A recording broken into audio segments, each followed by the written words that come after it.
আসসালামু আলাইকুম রহমতুল্লাহ। আজকে আমরা প্রবলেম 3 নিয়ে আলোচনা করব। প্রশ্নটা একটু লম্বা হতে চলেছে, তাই একদম শুরু করে দিই। প্রশ্ন বলছে following rate the monthly budget for the manufacturing overhead of a car for two level of activities 60% এবং 100%। এখন অঙ্কের মধ্যে বলছে indicate which of the items are fixed variable and semi variable.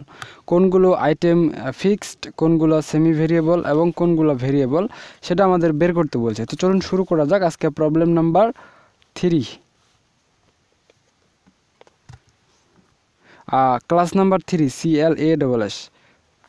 আজকে ক্লাস নাম্বার 3 আর প্রবলেম নাম্বারও 3। আচ্ছা, তাহলে the table for calculation প্রথমে লিখব the table for TABLE, table for calculation CALCULATION, the table for calculation. আচ্ছা, এটা একটা নতুন টেবিল, আপনারা একটু ভালো মতন দেখে নেন এই টেবিলটা। প্রথমে ডিটেলস, আর এই পাশে রিমার্কস বেশ কয়েকটা আসবে, শেষে রিমার্কস, তার আগে ফিক্সড কস্ট, তার আগে ভেরিয়েবল কস্ট, তারপর ভিসি ইউনিট, আর প্রথমে হচ্ছে আমাদের ডিটেলস। তো এখানে কলাম কয়টা আসবে? 2, 4, 5টা মুখস্থ করবেন। তাহলে প্রথমে ডিটেলস, DETAILS, ডিটেলস। তারপরে VC per unit, variable cost per UNIT, unit. এ পাশটা হবে ভেরিয়েবল কস্ট, এ পাশটা ফিক্সড কস্ট, আর এই পাশটা হচ্ছে আমাদের অ্যান্সার রিমার্কস,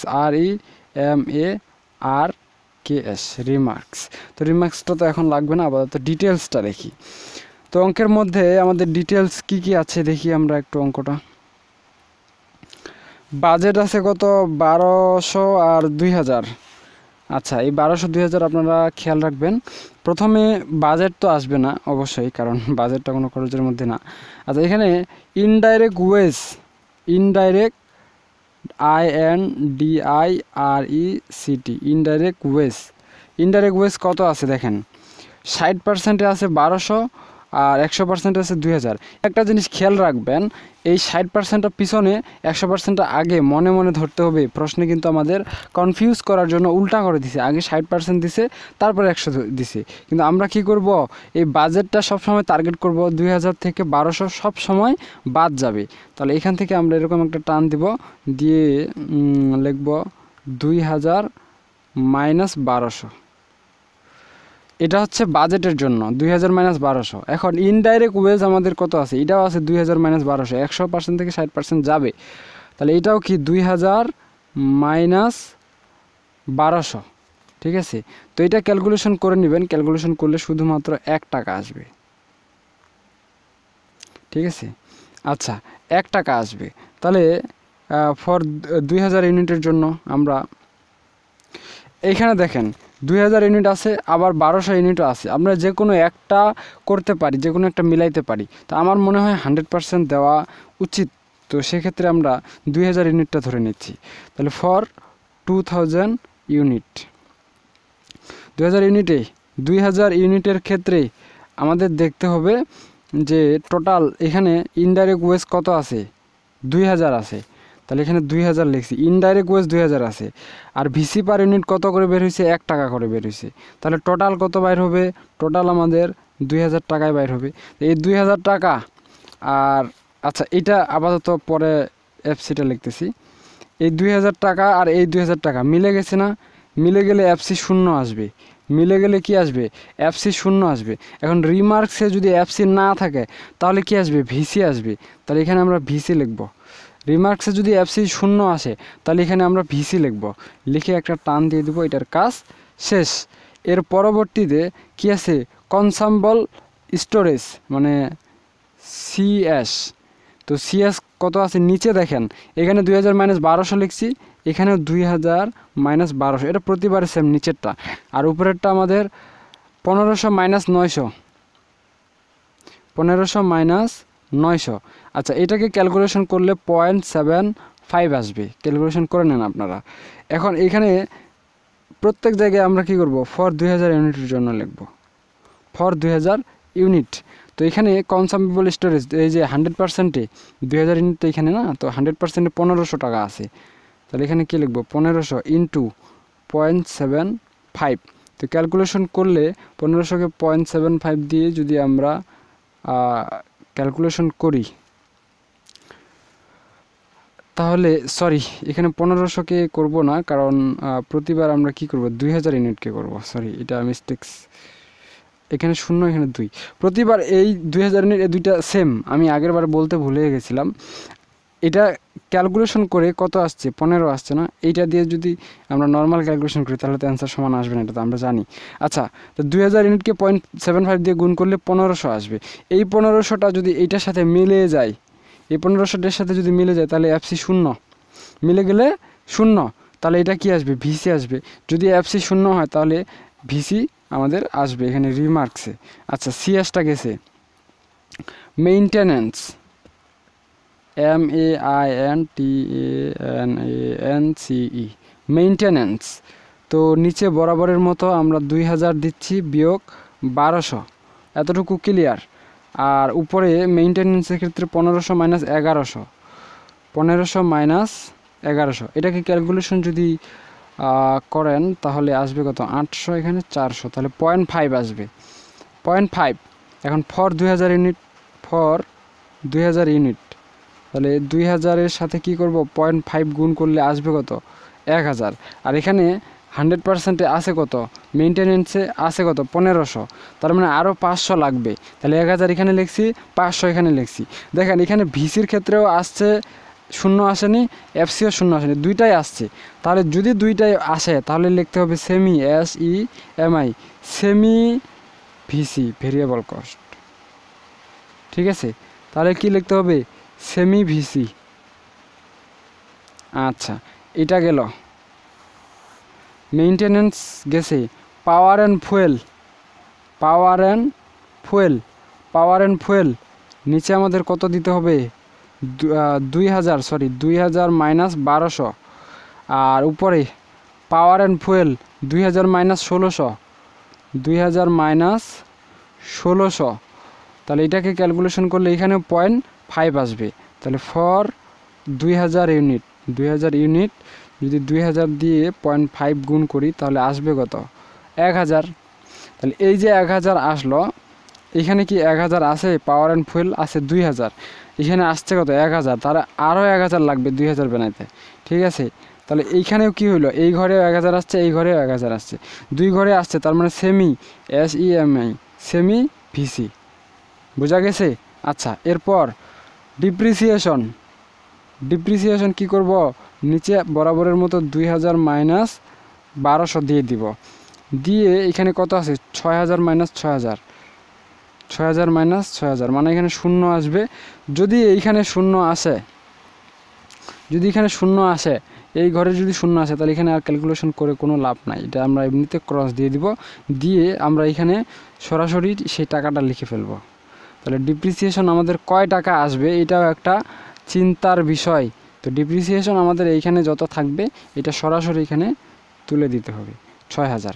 তার মানে এইখানে দেখা যাচ্ছে শুধুমাত্র এফসি আছে কিন্তু ভিসি নাই, ভিসি নাই তার মানে শুধু এফসি আসবে। আচ্ছা, এটা ক্লিয়ার।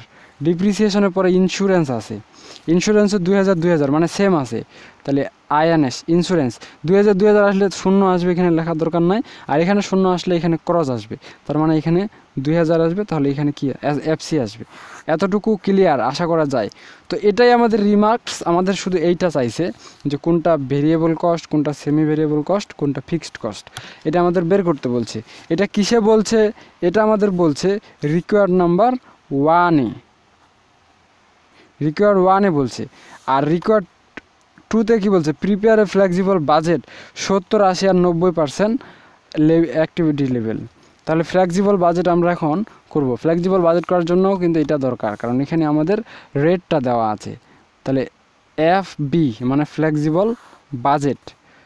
তাহলে ফ্লেক্সিবল বাজেট কিসের কিসের করব, আমরা করব 90%-এর, তারপর 80%-এর, তারপর 70%-এর এখানে রেটটা, এখানে ডিটেলস, তাহলে DETAILS details, rate RATE rate, এখানে 70%, এখানে 80%, এখানে 90%। এখন 100% সমান কত, এটা আমাদের দেখতে হবে। 100% সমান কত? তো অঙ্কের মধ্যে বাজেট দেখেন, বাজেট 100% সমান 2000। যদি 100% সমান 2000 হয় তাহলে 70% সমান কত হবে? 1400 হবে। 100% সমান 2000 হলে 80% সমান কত হবে? 1600। 90% সমান হবে 1800।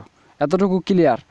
মানে 2000-এর 70% 1400, 80% 1600 এবং 90% 1800। এখন আমরা হিসাব করতে পারি। প্রথমে কি আছে? Indirect unit. দেখেন, তাহলে প্রথমে আমরা কি ভেরিয়েবল কস্ট ভিসি হিসাব করব।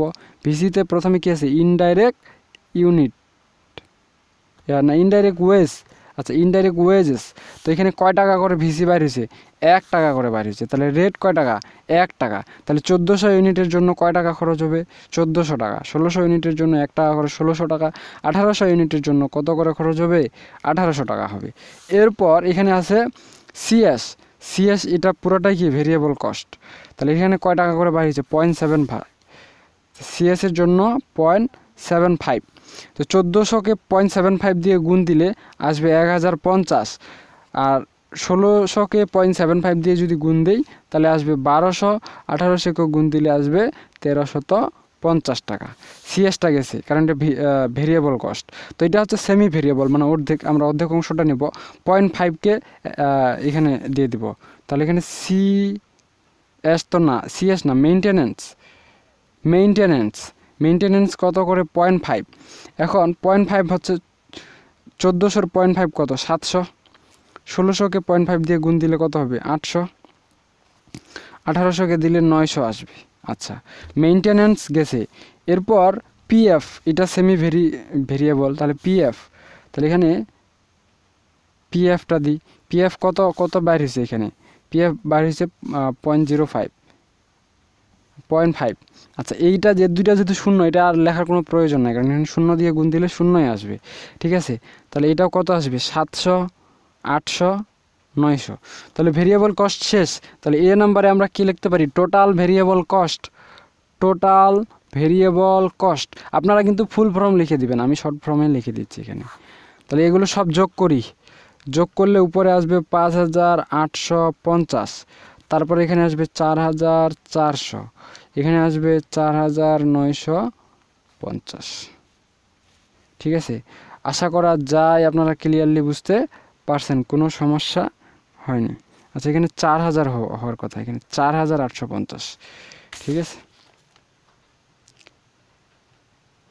না 3000। আচ্ছা, 3850, সরি, এটা 3850। আমি মিস্টেক্স করি, আমি নোট ছিল তো, নোটটা দেখি। 3850, 4400, এখানে 4950। এখন আবার কি লিখব? Fixed cost. তো ফিক্সড কস্ট এখানে দেখেন, এটা ভেরিয়েবল, এটা ভেরিয়েবল, এই দুইটা বাদ। এটা সেমি ভেরিয়েবল, মানে এখানে ফিক্সড কস্ট আছে। তাহলে ফিক্সড কস্ট কত আছে? এখানে 1000, এখানে 500 আছে। মেইনটেনেন্স আর পিএফ, মেইনটেনেন্স আর কি আছে? পিএফ আছে। প্রথমটা আছে কত? 1000। প্রথমটা আছে 500, পরেরটা আছে 1000। 500, পরেরটা আছে 1000। তো প্রথমটা কি? 500, পরেরটা 1000। প্রথমটা 500, পরেরটা 1000। আচ্ছা, এরপর এখানে কি? পুরোটাই এফসি। এটা কি? ডিপ্রিসিয়েশন আর ইন্স্যুরেন্স। 6000, 2000। তাহলে ডিপ্রিসিয়েশন, আইএনএস, ইন্স্যুরেন্স 6000 আর 2000। মানে ফিক্সড, মানে সব ঘরেই সেম। এখানে নতুন করে আলাদা হিসাব করার কোনো প্রয়োজন নেই, সব ঘরে কি হবে? সেম হবে। ক্যালকুলেশন করি। 13550, 13550, 13550। এখন এখানে আমরা এটাকে কি লিখব? বি নাম্বার দিয়ে টোটাল ফিক্সড কস্ট। এখন এটা বি নাম্বার দেব, সরি। আর সবশেষে কি দেব? সি নাম্বারে কি দেব? Total cost, COST। Total cost কি করব? এ আর বিটা যোগ করব। এই যে এখানে এতে আমাদের 3850 ছিল, আর এখানে 13550 ছিল। সরি সরি, এটা মিস্টেক হয়ে গেছে, এটা 13,550 হবে না। এইগুলো যোগ করলে কত আসবে? 13,000 তো আসার কথা না। 6 দিয়ে 8,000, 9,000, 9,500, 9,500 টাকা আসবে, 9,500। এখন এ দুইটা যোগ করলে আসবে 13,550, আর এই দুইটা যোগ করলে আসবে 13,900, এই দুইটা যোগ করলে আসবে 14,450। তো এতটুকুই, এই অঙ্কটা খুব কঠিন না, জটিল না। ফ্লেক্সিবল বাজেটটাও সহজ, এখান থেকে দিয়ে দিছে ভিসি, এই ভিসি ভিসি, এখানে ভিসি ভিসি, আর এখানে fixed cost fixed cost fixed cost fixed cost. তো আশা করা যায় আপনারা ক্লিয়ারলি বুঝতে পারছেন। দেখা হচ্ছে পরবর্তী ভিডিওতে, ততক্ষণ পর্যন্ত সকলেই সুস্থ থাকুন, ভালো থাকুন, আর আমাদের সাথেই থাকুন। খোদা হাফেজ।